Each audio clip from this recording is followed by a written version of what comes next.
and the Nico. BLG on that red side banned away that Malphite we've seen banned consistently. The Yunara and the Poppy. Final ban by Top Esports was Varus. Oh, the Orianna first pick. This is very scary. A lot of combos here with Shun as well. Banning away the Malphite is something, again, the LPL has played a lot of. Mostly the LPL has been playing the Malphite and finding success on it. The Jarvan answer. This can be a little fake, in my opinion. It's not bad. It's a great takeaway. Tell them how it is, Jbetto. Tell them how it is. I like it. Like, it's a good takeaway because Orianna Jarvan is really, really strong, but I don't think Orianna's too fussed, pardon me, about the matchup. You kind of are ulting on top of Shockwave, but again, it's a great takeaway. Okay, I was going to say, it's not Trundle, because the only good pick in the Trundle is Jarvan. Right? That's what we saw last year. I would imagine, yeah, Nocturne. It could be a Wukong if you want to go that, but taking that away would be a little awkward. I want to touch on this mid lane matchup, though. We've seen this a ton being traded. Orianna was banned a lot last year, and it turned into the Azir Taliyah trade, but now we're getting the Orianna Azir, and the Orianna will win the early game, but the Azir with the side lanes, the engage potential, the flexibility of that pick is so much superior to an Orianna who can pop off with an ult synergy, sure, but it's a lot less. It has a lot less agency in the side lane, needs a lot of cover, and Orianna does. So, Creme, picking something that's going to suffer through the lane. There is our Shockwave delivery service, and 369 getting red side, and Bessa should be able to ban away a Renekton and feel pretty good. True. And, you know, the Rumble takeaway, we were talking about how the Rumble wanted to be there for Top Esports, so taking that one away, it will end up being the Scion. And when I was looking at the stats, the career head-to-heads, this is one of the ones up there with 369 that he likes to take into Bin. Bin typically going for the Renektons, the Jaxes, but obviously going to be on the Rumble this time around. But the Scion tank, this is what 369 kind of made one of his parts of his legacy on. And see if he can do so yet again against Bin.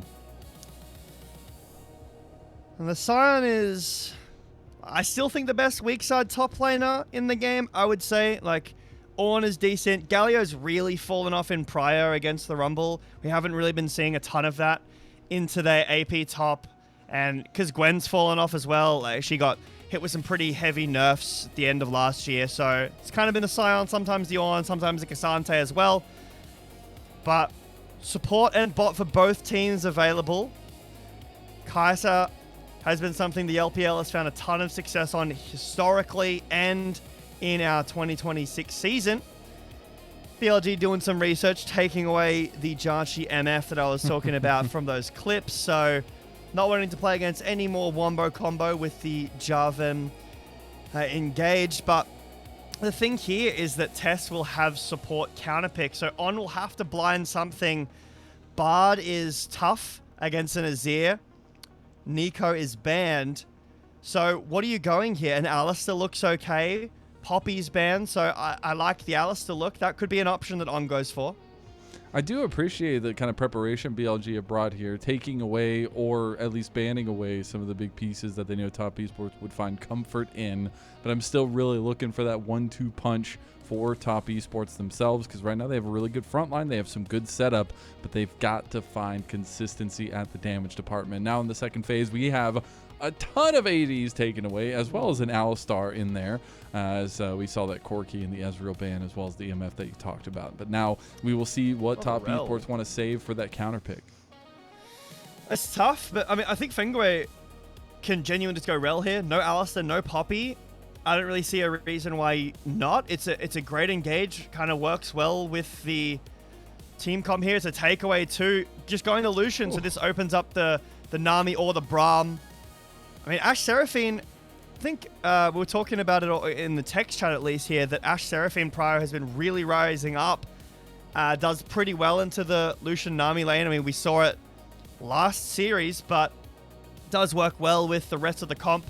Kalista, not something we've seen a ton of. It has, again, fallen off quite a lot. It did dominate for a massive portion here, but it is going to be... is this not Braum? It might be. I will say, though, you're giving a lot of resources to maybe one of the questionable pieces in Fengyue, and you know, trying to figure out how they're going to find impact on this 2v2 is extremely important now that you're facing off against a Kalista and Renata by not only two of the big veterans on BLG, but you're also a budding bot lane for Top Esports, taking out the Lucian and Nami and going with the Colt Classic.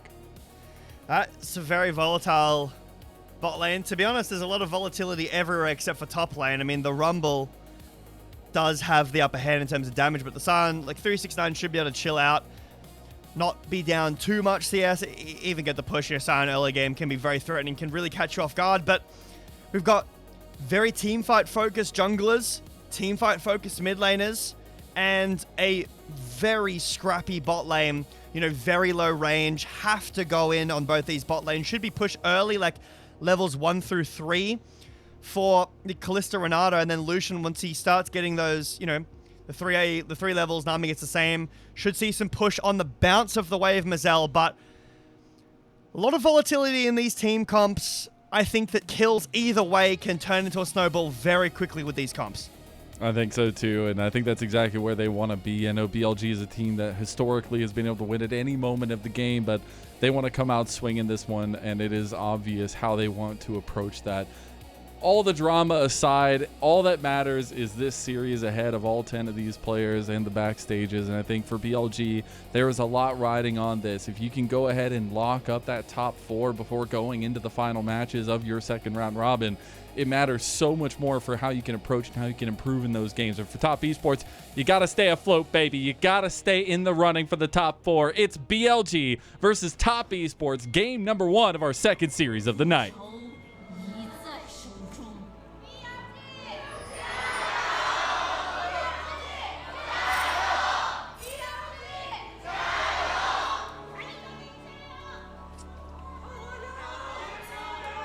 You know what's crazy, Mazel? We don't even have enough time for the gyos because the waves have already touched.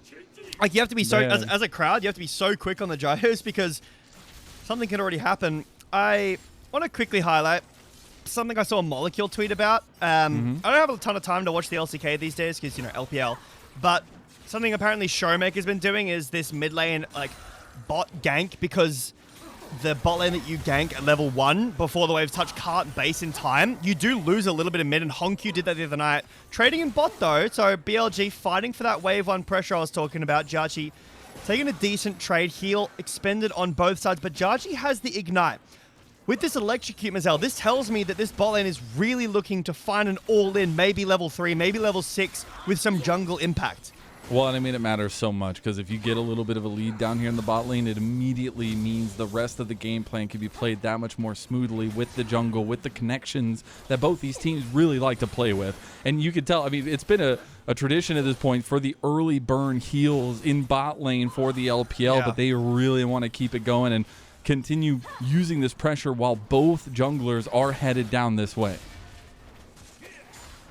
Jarvan does have superior ganks to the Xin Zhao throughout the early game. Xin Zhao really struggles to gank just because of no CC. It's really hard. Like, you're not able to stack Q on like a Scuttle Crab or a ward because there's none placed, right? Walking in, stacking Q on a minion, and then WEing in. Viper takes That's Viper you're facing up against Youngblood. That's Viper you got to say hi to in the bot lane again. You got to remember these two teams, when they last faced, it was a smacking 2-0 for BLG over Top Esports, and they're trying to continue to do so. If that handshake hit, that would have been the difference maker. Now BLG have moved 3 members. He will be spotted out on the ward, but he's going to go for the win. Becomes lightning play. The double kill. My goodness, BLG are ruthless. They're going to run straight into NaiYou, though. They got to be a little bit careful. The flag and drag is going to be there, but Viper has the flash still, and now they just find NaiYou out. He's going to get another win, becomes lightning, and try to go for the kill. He's a little bit greedy. He's a little bit bloodthirsty,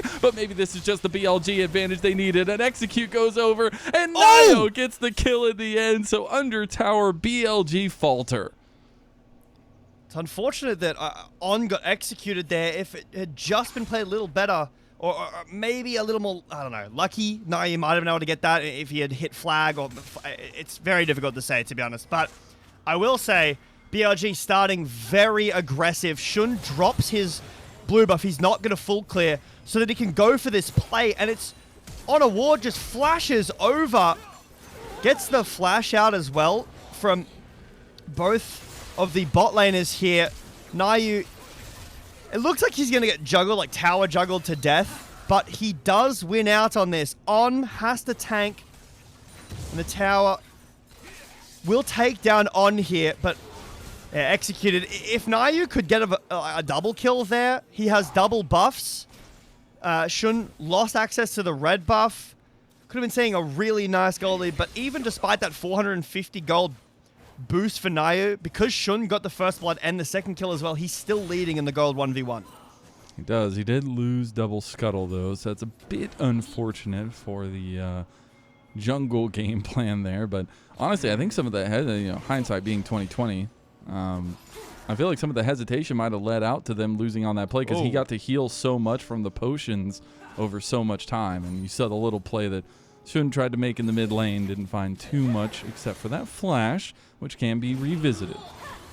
So now, yeah, top esports have no flashes on any of their carries, including Fengyue as well. And when you touched on the double scuttle, the gold won't matter for that, but the XP really will. NaiYou will hit level 6 significantly earlier than Shun. If NaiYou can punish the flash being down for Viper, that would be a really nice bounty to be able to take. As BLG get aggressive in bot again. We've seen that level 4 tick over. I know you were talking about the draft. We were looking at when this bot lane for Lucian Nami will be a little bit more proficient, and we are getting also to the second clears of both junglers, heading right back down towards bot lane, where apparently the Thunderdome is set up shop. Here comes NaiYou. But spotted on the ward will mean that BLG should be able to walk away. Shun is around the dragon, but NaiYou has this ult available, Mazel. It's a bit tough to get in with the bailout from On as well. NaiYou would need to really send it in. Shun is coming through the lane here. He doesn't have ult, no flash, but JiaQi no flash on his own right. If Shun had a mustache, I'd imagine he'd be twirling it right now, just to see. Now I'm imagining with Shun with a mustache, and I'm kind of cringing. But in the end, not going to be a lane gank that they pull off. No dragon focus either. We're going to see an all-in from Ben and 369 up here. But it will look like dragon being delayed like this might end up leading to both objectives being up at the same time. Ultimates do change the state of the game here. Who do you think comes into power now that we have hit level 6 across the board pretty much, and at least getting close for the bot lanes? There's an ult up top. Does he? I don't think he's going to do. Yeah. It's the noodle fight. Should be able to walk away. I mean, he has flash, but I like how 369 just walks down the jungle into the river and then just ults back to lane to get some damage off. But to answer your question, get some of those honey fruits. At this point in the game, I think it is TES. I think top esports with NaiYou having the Cataclysm. When JiaQi and Fengyue get access to their ults, it's going to be a lot stronger. But Shun, first gank of the game here in top lane. They're going to get the slowdown with the harpoon and try to leave it for Shun. It is a Scion. He's going to buy a lot of time, and NaiYou is coming over. Again, he has that ultimate like you were talking about. 369 going to try to get over. Beautiful crescent guard from Shun, and now they're going to get the three-town strike right onto 369. The kill goes over. Ben going to use the flame spitter to try to separate from NaiYou. Get one kill over to top esports. Shun, he actually went to the alcove. He might end up losing this out. He's going to have to try to fight it. NaiYou waiting to go over the wall. Does have the speed up with the attack speed and goes with the smite kill for a double kill. I mean, we wanted to talk about NaiYou. Having him start 3-0, answering that gank from Shun is massive. I mean, giving Ben the kill would have been really great and, you know, would have been able to have Ben put some pressure on the tower plate, get that crystalline proc, develop a sizable gold lead or a solid gold lead, but NaiYou being there, turning the 2v1 into a 2v2 and even winning out on the 2v2, getting both kills to himself as well is huge for top esports. It won't help this bot lane, but NaiYou is here again to help out. And because of the constant ganks, because of the constant pressure from the junglers, the objectives are just sitting there. They're getting lonely at this point. Grubs is spawn on the top side of the map. We saw that percentage that top esports, or at least 369 has in the head-to-head matchup with Ben, but right now both junglers really trying to pay attention to their lanes more. JiaQi has flash back. But again, with this, the Ignite Electrocute, I would really like to see some more aggressive plays happening from this bot lane. I know that it is tough. It's double range versus double range, and that is really hard. You're playing against Kalista Renata with the bailout. It is tough to all in against that. So, and you're worried about having no vision in the jungle. So, Xun could be anywhere at any time throughout the bot lane, but get a bit of an all in here. Okay, they get Viper down pretty low. JiaQi holding the flash, was maybe thinking about it. Did have the Ignite burn from his side. NaiYou was there, but is going to complete his back. He had already completed the first item spike, by the way, with the Sundered Sky. And BLG will take this opportunity to take the dragon. NaiYou not feeling like he wanted to get involved. And Viper had to base as well, so no barrier, low HP. Top Esports don't feel comfortable going for this objective. NaiYou back up in the top lane. Is this the lane we want to be ganking? Unstoppable Onslaught going to be used by 369. Here comes the Cataclysm, waiting with the flag and drag here to get a little bit of damage down. Right. NaiYou will get another kill. So 4th kill of the game for NaiYou and for Top Esports. I mean, it's working. It gives gold over to your jungler. Putting Bin behind does feel nice. Maybe this is, Bin up, Top Esports know what happened. Maybe we'll just target Bin and trying to break the mental. But I am surprised to see not as much invested in the bot lane. I really think that bot lane is where a lot of the damage comes from. Getting your Jarvan ahead, it feels good for the mid game. Getting a Sion ahead is okay as well. Nice smite there from NaiYou. Will secure 2 grubs. But the later this game goes, the Jarvan is irrelevant damage-wise, item-wise, right? He's already got the Sundered Sky. That's as strong as he's going to get for a while. The Sion getting an early Hollowed Radiance against Rumble does feel nice too, but this bot lane is going down a ton of CS. Viper's going to complete the Bork pretty soon. The mid lane matchup is constantly pushing in favor of Knight as well, so it's going to be a while until Top Esports are out of the storm that they're trying to weather right now, and it's costing them quite a bit of CS discrepancy. Some plates in bot as well. Xun back down the bot lane, already secured that first Drake. TP in as well. That's going to be Knight coming to join the fight down here. So they used a lot of this pressure early, but it's going to be a 4-man dive by BLG. They're going to use the ball delivery system. Knight himself is the ball, and they get the kill on the Fengyue. Really nice target prioritization from BLG. I think that BLG found a crack, a hole in the armor, and they are exploiting it very heavily here. Creme will get some plates back in mid, but really nice R flash from Knight. Viper getting a sizable gold lead. He should have Bork in base here, and that makes the 2v2 even scarier. There's decent enough damage as well against the Sion with that Bork throughout the early game. BLG targeting the pressure point in the bot lane and finding success. Yeah, so far so good in that regard. We are going to start having quests being completed as well. We already see Creme having completed his first on the map, but I think the big eyes are still going to be towards bot side. We are getting a redeploy out from Top Esports, and it does look like NaiYou will just continue to go farming.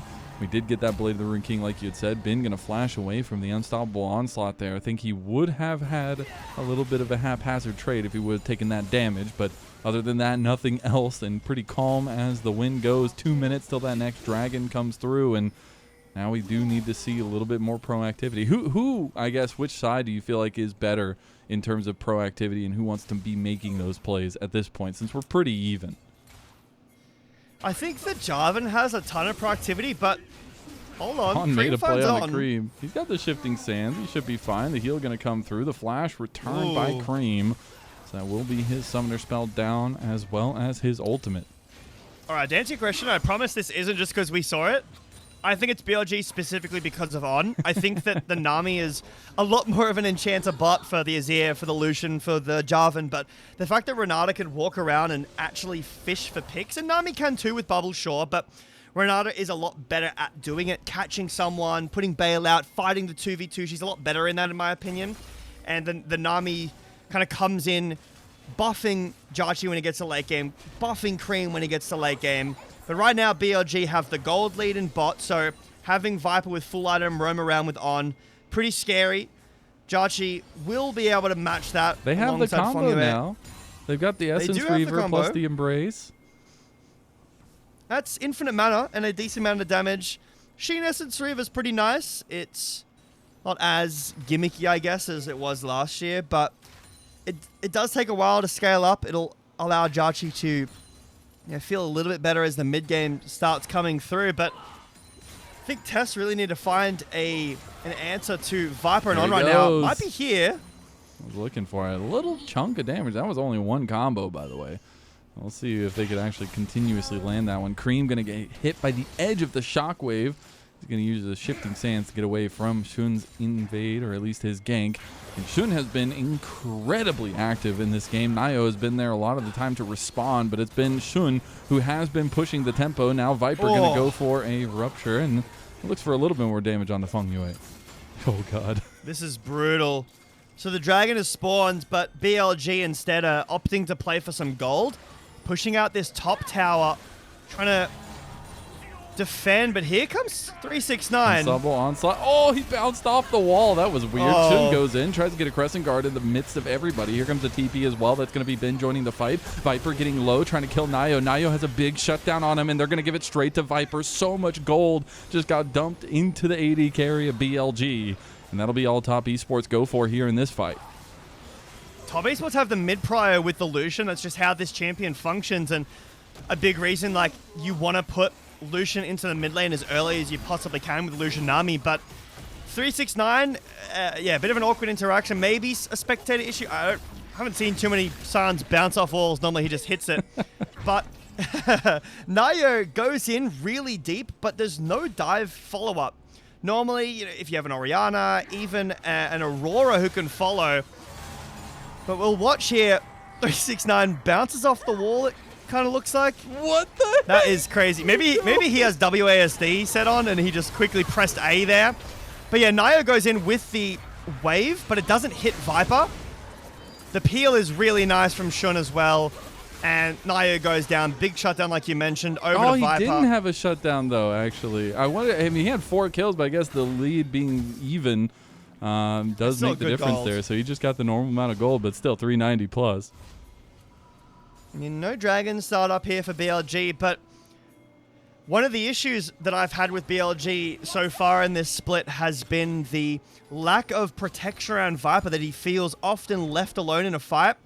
Whether or not you want to, I've said this so many times, blame Viper for that or blame BLG for that as a whole, that's a much better look. And when you're playing something like a Kalista Renata with a Zinza who can buy a lot of time in the front line, if you aren't able to link up, connect in a comp like this, it's a really bad omen. So having Viper and On play really well together, peeling away Viper, looks really good. Herald priority over the Dragon Sacking, not something we've seen a ton of, but should be able to break this mid tower and probably transition down to this Dragon. This would be BLG's second here, but Creme does have prio in the bot lane, so it would be a bit tough to enter. They've been doing a really good job, at least top esports have, of taking some of this damage in the side turrets, taking some of this extra gold, and trying to keep this lead within 1,000. But we do have another Dragon coming up, and BLG looking very poised to try to set this one up in the river, as the play will come from JiaQi, but it will be the Fates call used by Viper. It's a nice pull from top esports. It means that they can target onto On, pick him off. Here's a TP. They're going to try to catch out Creme. He's got the speed up. Knight's been really trying to force these plays, and they'll force it well. The burn, the flash from Bit. I don't even know if he needed to do that, but he wanted to be flashy himself, as now it was top esports trying to circle around and trap BLG, but they are the ones that are forced to retreat and throw up the white flag ahead of this Dragon. BLG look a lot more on the same page than they did in the JDG series. Viper, whew, he was thinking about it. Very aggressive. I mean, low mana, so got to be careful with the Rens. But yeah, BLG seem to be very on the same page. Not as nervous, not as all over the place as we've seen them so far. And they have looked this good. This is top esports again. This is not AL or JDG, who, again, JDG have been their kryptonite. But it's good to see that this team still looks connected. Ben feeling confident. That was my biggest ask for this BLG roster, to find Bin some confidence. So in 2025, I feel like he lost a lot of that. He seems to be coming back on in 2026 and finding an aggressive flash like that. The Dragon stacking its Infernal Soul too with so much damage. Bilibili could be feeling pretty good about this one. Yeah, so far so good at least. As we take a look at their remaining games for BLG, shout out to Alk, and I gotta say, you know, you have 3 opportunities to make it to that 5-win column and get there. It would be real nice to get it done now on the and still have those 3 series to kind of work through and figure out any issues that are remaining before we get to the battle for first stand. And I think it's important to note that, you know, obviously IG struggling themselves, but Weibo and AL both right there in the runnings for top 4 and won't be slouches of opponents. And they won't be running into slouches of opponents at first stand either, so any team that is going to be going to first stand needs to be rocking up with their homework done, with their best foot forward. BLG, a team heavily in conversation. I was talking with Alk and Quacks on the LPL podcast, which you should go listen to if you haven't, but about who we think is going to go to first stand from the LPL, and JDG was actually a resounding choice, even despite how they've looked against some of the other teams that aren't AL and BLG. But BLG and AL, the other 2 that were discussed, and I think BLG, it would be nice to see them get some international redemption after last year. This bot lane outer turret is very low. This is Shun. a 2v4. Shun, he's just going in. They find the kill anyways. Knight does enough damage, and now he is back off. The TP going to make it in time on, going for a big hostile takeover onto 2 members. Only gets onto 1. The Fate's Call will be used to knock back up Creme, and Creme is now gone. They've got the front line back in store, though, for top Esports. Unstoppable Onslaught's going to get him a ticket out of there, and he's going to have to leave the rest of his team. Shun will go a little bit too far and will go down. On going to go for a handshake, gets flashed over by 369. 369 doing his best stalwart impression, but doesn't get much more after that, and the lead for BLG continues to grow. Shun fighting the 1v4, the 2v5 as it turned into, but the Crescent Guard buys so much time. BLG, oftentimes it felt like, you know, that in recent games they could be baited into fighting any objective, any fight that you wanted them to, but they feel very prepared for all these fights. Shun doesn't take any damage because of the Crescent Guard as BLG rotate down. 369 mistimes the decimating smash. Tidal Wave hits no one. This is a nice shuffle from Creme. Hits 4 people. Where's the damage? JiaQi goes for the culling instead. Still channels it. A lot of the shots. This Lucian just doesn't really do enough here. I really think a Braum might have been a better decision to allow this bot lane to step up a little bit more forwards, but BLG only lose 1, get so much gold off the back of that, and they feel very confident.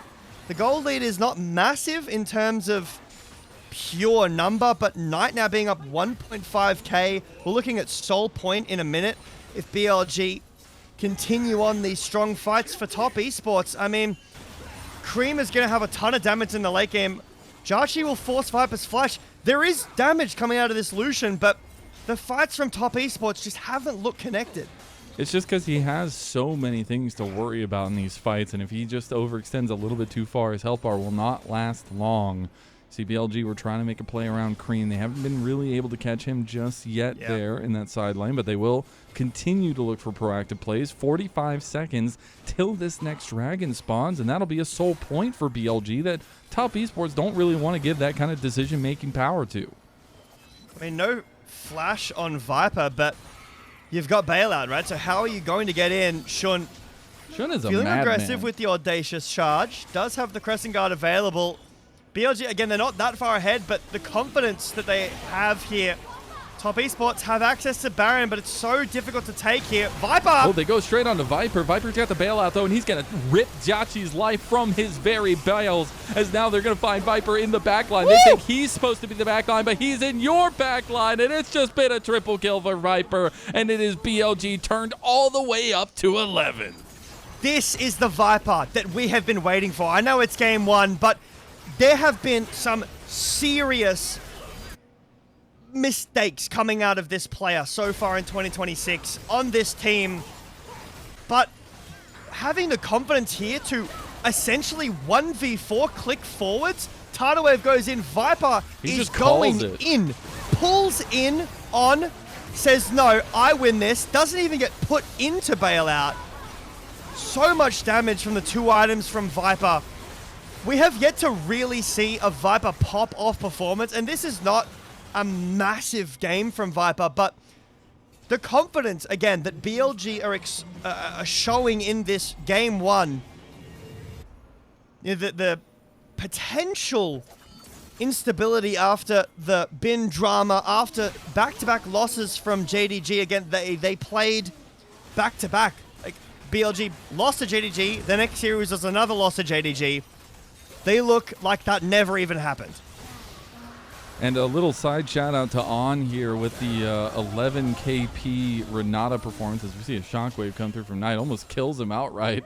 Trying to follow that one up with a phase rush, but the combination of On and Viper is something I've been really, really loving to see and liking to see a little bit more of. And this is a tried and true combo for them at this point. And again, it plays off of that confidence, that decisiveness that we have now seen Viper unleash on a TES 2 times in a row. They're going to take more turrets. They're going to get more gold. They've already gotten that Soul Point Dragon, and they're almost 7,000 gold up into this game, 25 minutes in.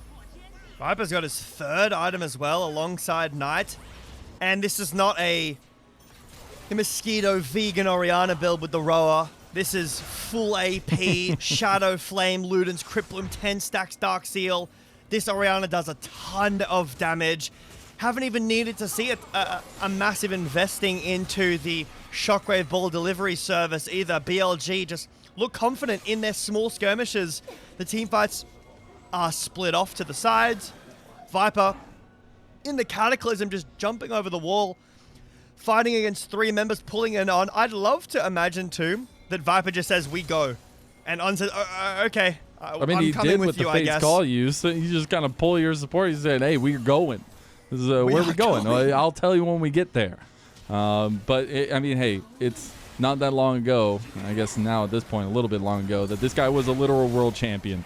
And I think he deserves the respect, and it's been a pleasure to see him back in the LPL, even in some of the low moments that he's had, because you know what the high highs can bring you. And even on HLE last year, you could see some of those moments. But here we are with this first game whole-handedly in the grasp of BLG. See if they throw it away or if they go even further into it as they get one already. Knight has claimed that kill, and the burning from behind.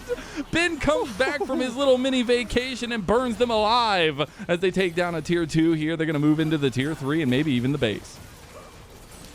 BLG come alive in this series, Mazel. Nearly 10,000 gold up. Top Esports completely shut out. Again, they look so confident. 369 finds a big ult. Shun flashes in with Crescent Guard. Viper, so much. Look at his clicks. He's gliding. Oh, what is that? He's still too tanky. He wanted to puff up the damage numbers. He saw Knight sitting at 606. He's like, man, that guy's got to have a lot of damage. This is like Harmor Life Viper. There were games on Harmor Life last year. Viper, not that this is one of those games, but solely pulled his team out of what looked like not wanting to win. But it feels like this game is the most confident I've seen Viper. Maybe it's the Kalista, but shout out Al Kuz. Maybe it's just this bot lane. He looks like Pays. This looks like a Pays Kalista game. He's just clicking forward, gliding, pulling his ult in. Jack Show will be completed fairly soon. I mean, Top Esports have a minute and a half until Soul. Nami has no flash. That's a big target here, too. They're going to find On, at least. They're going to try to go on to him. He almost kills him outright, but now he's overextended a bit, and the rest of BLG are surrounding them. And honestly, Viper is starting to hop, skip, and jump his way into this fight. 369 comes up, but it's a little bit too late. They have already taken down Fengyue, and now they're going to chase down the rest with a little bit of flames behind them as Shun going over Ham here, trying to get this angle onto JiaQi, but JiaQi's going to dodge away. The rest of BLG finally catch up to NaiYou, but he's going to drag his way away. He's still going to die. Knight's going to chase him down. Look how fast He is. He's just There we speeding go. along at the speed of sound, and BLG are speeding off into a Game 1 win. Viper taking advantage of the biggest weak link that we had talked about behind the scenes for this top esports team and burst it open just like the sewage gate in Helm's Deep at this point, because this lead has gotten monumental. 12,000 gold up for BLG in Game 1. 10,000 versus 200, whatever it is. Good reference, Mazel. This does look like that. It looks like the Battle of Helm's Deep, except this time Saruman won. BLG Oh, God. feels like they just have more members on the Rift right now. Their team fights have looked immaculate. Their objective setups have looked good too. They're up 12,000 gold, so, you know, your objective setups do look pretty good when you are up 12,000 gold. But TES, Dude. this is the kind of a game where you just have demon, bro. Knight is literally This a is terrible. demon right This is now. terrible He's just for been NaiYou. looking for people to run down. He's like, how fast can I go with phase rush? He will get all of the brunt of top esports thrown down upon him and will be traded back and forth for NaiYou. That still means that BLG have the advantage because the jungler's gone and this is Soul. And for top esports, this is a game where you just, at this point, you're sitting in your Nexus, talking about next game, making the game as tough to finish as possible. BLG up so much gold. Infernal Soul, they'll go over to Baron. I mean, we have seen some incredibly creative, I'll say, throws across the world, but in the LPL, we did a segment on it on the podcast, which, if you want to watch for the public, does come out tomorrow. Or, True. you know, you could be a member, a coffee member, a YouTube member, Yeah, go and subscribe get that to Coffee. You can get early. it right now. Exactly, and go check out what we were talking about. But there have been a lot of throws. I don't think this one's throwable. I'm going to say it. Curses be damned. This is unlosable for BLG. They'll get the Baron. They'll close this game out fairly cleanly. But the conversation for BLG, locking in top 4, right? A win in this series, the series not over, but a win in this series would lock them first stand. They need to continue to show games like this. Again, top esports have not found the most success in Group Ascend in 2026 so far, but you're going to be against some serious competition if you do make it to first stand, and even in the playoffs, you need to win against JDG. You need to have clean games against AL. You need to find some success against JDG if you want to win the split, if you want to win the first split, if you want to potentially win first stand. This game is a blueprint, in my opinion, of how to do so. Prior bot, give Knight a good matchup so that he can win in isolation, and give Viper and On something that they can click forward on. It's worked out so far against top esports. Like you said, though, I want to see some more of that consistency. Hey, luckily, they don't have to face off against JDG for the rest of regular season, and they can wait all the way till playoffs, which gives them a little bit of reassurance. As Shun, almost get his GA burn there, but won't actually fall, so that will be the calling used by JiaQi, but the siege continues by BLG. Shun takes a decent chunk, but he has GA. Maybe at this point he just says, well, I have red buff. We're so far up, we probably want to end here. We don't want to give over an Elder flip, or else we are, we're potentially looking at some worrisome ends. I mean, that is how the T1 KT flip did happen, but some decent damage. I mean, Creme's coming online. Viper's still feeling pretty confident. They've got a minute and a half left of Baron, so it's still a decent amount, and there's 2 super minion waves pushing in top and mid. So this bot tower should break. Bin rotates down with the equalizer available. At any point, BLG can pull the trigger. They have so much damage waiting. We've got Ben pushing this extra lane here with the Baron Dub minions. They are feeling a decent amount hesitant, as they are going to try to move in with these double cannons to get this one down. Finally, this bot lane will falter. And will burst open this inhib as well. Would give them 3 inhibs, double super minions, and all the pressure you could ask for to end this game number 1. Top Esports going to put up a valiant defense. They have not found the answers. They found proactivity early, but it has not been enough to quell the demon that relies on BLG at this point. It is going to be this move to the mid lane with these setups as Shun goes for the play. They go for the big wombo combo. It's going to be a massive crescent guard to block so much damage. Finally gets his GA pop, but by the time he does, the rest of the team for Top Esports is down. That'll be a missed shockwave from Knight at least, but Viper, he can't miss. He's throwing spears right into their face, rips another one out with the Rend, and goes straight for the Nexus. BLG go up 1-0. And the good news, Mazel, is there is no more Kalista and Ada. That's a positive for Top Esports in this game one. But yeah, I think it's all positives for BLG. It is only Top Esports, right? Still a group of 10 team, still great players. We've talked about that before, right? 369's an amazing top laner. There are some good players here. Creme's a veteran. For BLG to come out and win in a fashion like that looks really, really good for their team. I like the idea in the draft. I think this is a blueprint for them. Bin, decent top lane matchup that can kind of play it out. He went down, right? He died twice in the 2v2 and the 1v1 ganks because of NaiYou. But Knight winning in isolation is good. I think when Knight is behind tempo, when he's down pressure, the team struggles a bit. But Shun pathing bot all game, giving resources to Viper, giving Viper a genuinely solid performance or a genuinely solid angle to have a performance like he did, makes this team look really scary. Yeah, and we knew it coming into the game, and with the way that the early trading was going, it was going to be all about that early advantage in bot lane, and whoever came away with it really had the advantage wherever else they wanted to play, because once they got that advantage in bot lane, BLG could move on around with Shun. Shun was relentlessly aggressive. They constantly had the roams from Knight as well, and this is what a full functioning BLG team can do. It pressures everywhere until it finds a weak point, and then it attacks, and it will be one of the most ruthless performances we see on the night, more than likely, as it was a massive advantage by BLG the whole way through. Full dragon coverage as well, and making sure that they were point and present around those objectives very early. And NaiYou, you touched on it, got the double scuttle, had access to ult early. That was used to go up top and try to shut down Bin.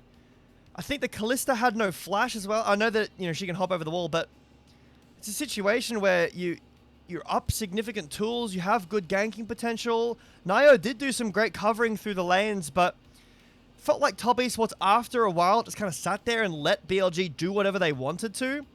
So Viper did so much damage. Who's Pog? I mean, Shun did so much work, but Viper did a lot of damage. He had the moves, man. It's not only the damage, the numbers are cool, but it's the aggression, it's the decisiveness that he showed. It was wonderful to watch, honestly, from a big fan of Viper who, yes, we've had some good performances from him, some great performances even, but this is one of those performances like, all right, we know who the better bot lane is. And it was very present, at least in game number 1. Yeah, I think I'd have to agree with you on that one. The bot lane gap is partly draft. I really think Brum would have been nice. You do lose lane a little bit hard. Like, it is tough, but there were times there where JiaQi's going forward, using the culling aggressively, doing so much damage, and then in team fights, it's just not possible to have happen. I think this is the one specifically, right, where JiaQi just can't really do anything. He can't go into the crescent guard. He tries to, not enough damage, and then Creme hits a really nice 4-man ult, and JiaQi just has to dash away from the hostile takeover. Culling hits nothing, doesn't cancel. Like, he doesn't really have any tools to move forward. He doesn't really have enough space, and that's with a Sion Jarvan. That is a duo that should give you space, but I think JiaQi, despite getting a little bit gapped in this game 1, I don't necessarily think it's all down to player skill. I think that it is really tough for him to play this lane out. Man. This was disgusting in a good way. Absolutely disgusting. He dodged out of the Cataclysm, had everything going for him, and that's one of those plays that gets you a pog. I'm no doubt. But it kept being the siege potential from BLG constantly being at hand, and it was Shun leading the charge in a lot of that, but really nice team coordination as a whole from BLG, even through all the drama. For Top Esports, you can't really let this game get to you. You're down 2-5. You would love to make it to playoffs. You'd love to be able to, but it is it is becoming a little bit harder, you know, especially with how this performance looks. Like, BLG have shown mistakes, right, against AL. Top Esports need to find something, but we're talking about the conversation of what about in the against Group Perseverance and against Group Nirvana teams in the play-ins. If you lose, what, 2 series? You're in Group Nirvana for Split 2. That would be really unfortunate for some of the players on this roster. It would be very fortunate for some of the players on the teams that would be promoted. But Top Esports have found middling success. That the Rumble being gone now, it does suffer. I think, again, that Wukong Rumble combo was really good, but you were speaking about it before. Big ups, Fiber. The games that Top Esports look really good in are the games that NaiYou can be incredibly aggressive. Think that the Jarvan didn't really get off to the start we wanted it to. If we can see Top Esports find more aggression, maybe a better bot lane matchup, an avenue in, a winning avenue, that could look really good. Well, we'll see on the other side of a short break. Will BLG lock in their first spot in the playoffs, at least in top 4, or can Top Esports bring us to a series head? We'll see you on the other